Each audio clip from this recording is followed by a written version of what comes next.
Hi, my name is Dhananjay Kumar and I work for Telerik.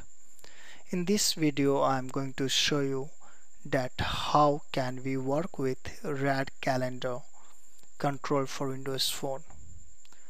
To start with, I have created a project and changed the application title to Demo Rad Controls and a page title to RadCalendar.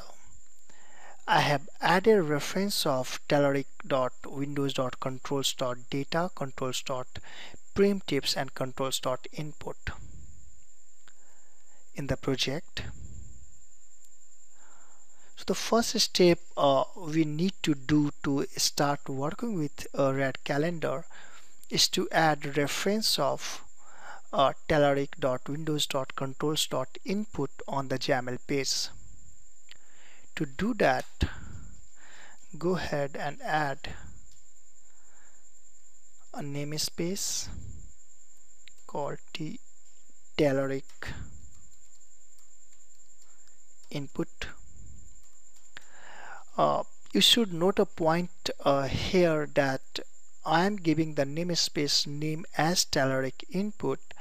However, you are free to give any name to this namespace. And go ahead and choose telerik.windows.controls.input. Once the namespace is added,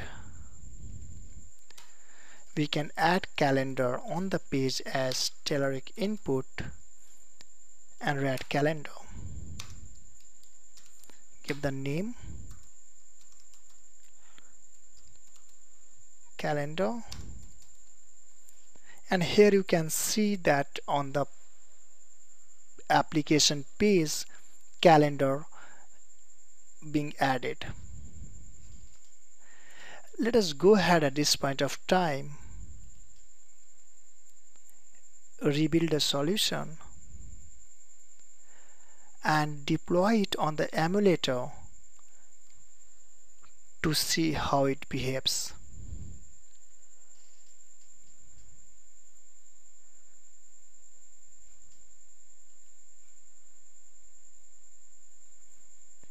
You see that a calendar is there and the selected date is today date. If you want, you can change the selected date. If you want to change the month and year, you can very much do that by clicking on the top that month and year, and you will be navigated to a page where you got a rad date picker control. From here you can select the date, and in the application bar you got two app buttons. One is done and cancel, and click on the done button to select that particular month and year. You see that icons are not visible here because by default rad date picker control search the icons in images folder. So we need to create that folder and put these two icons in that folder. As of now, click on done and you see that calendar is now showing August 2/10. Come back and stop running the application. Go ahead and add a new folder called images, and inside that we need to add the datetime picker cancel.png and datetime picker ok.png. These are the two icons rad date picker control looks for to display at that app bar. Put them inside the images folder and don't forget to change their build action to content. Now go ahead and rebuild a solution.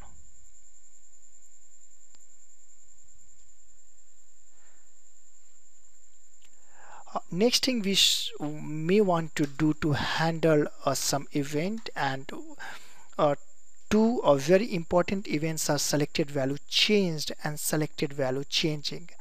Selected value changed event gets fire when you are changing the date, when selection of date changed has been changed, and selected value changing happens when you are changing the selection of date. So let us go ahead and handle selected value changed, and in this you get two values, e dot new value and old value. New value is the newly selected date and old value is the uh, date which was before selected in the calendar. Let us try to display it in the message box dot show and say you have selected new date. Let's call it a new value. So what we have done here is that we put those icons for red date picker controls and handle the selected value changed event here and displaying in a message box the newly selected date. I can go ahead and rebuild a solution and deploy it again.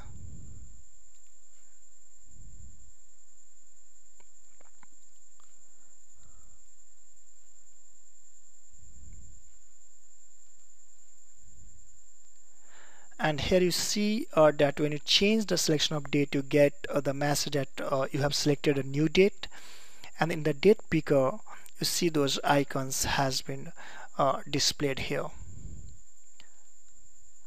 So in this way you can start working with RadCalendar. In next video on RadCalendar, I'll show you that how we can display the simple appointment in the calendar itself. As of now, I hope you find this video useful to get it started with RadCalendar. For any update, please keep visiting telluric.com/phone and tellurichelper.net. Thank you so much for watching this video.